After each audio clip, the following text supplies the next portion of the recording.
ఉన్నటువంటి ప్రజాప్రతినిధులు సైతం రాజీనామాలు చేపించే స్థాయిలో ఆనాడు తెలంగాణ ఉద్యమం మనం చేసినాం.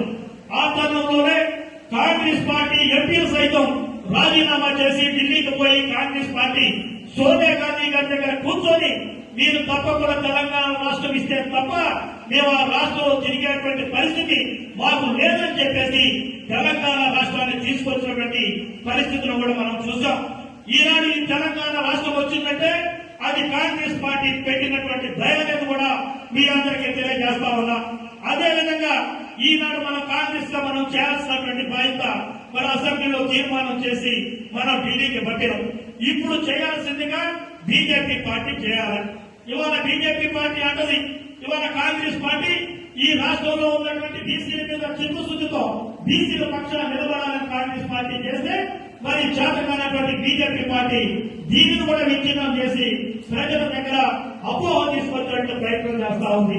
కాబట్టి కాంగ్రెస్ పార్టీ నాయకులు, బీసీ సంఘాల నాయకులు కూడా మనం అప్రమత్తం అవ్వాల్సినటువంటి అవసరం ఉంది.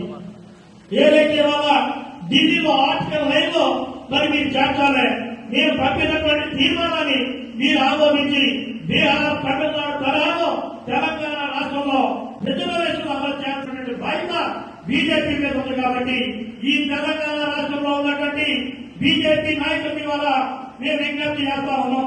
నిజంగా మీ పార్టీ కనుక బీసీల మీద చిత్తొస్తుంటే మీరు రాజీనామాలు చేసైనా సరే మరి వాళ్ళ బీసీలకి రిజర్వేషన్ తీసుకొస్తే మీకు పూలాభిషేకంగా మీకు దండాలు పెట్టి మీ పార్టీకి అభిషేకం చేసే పరిస్థితి కూడా చేస్తాం.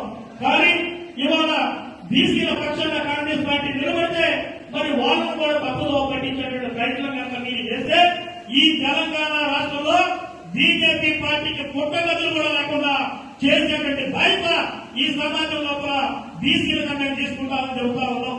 ఎందుకంటే గతంలో టీఆర్ఎస్ కూడా ఇదే కోపంలో పోయింది. బీసీలని పట్టించుకోకుండా ఉన్నటువంటి రిజర్వేషన్ 34% ఆనాడు కాంగ్రెస్ పార్టీ కేవలం 15% బీఆర్ఎస్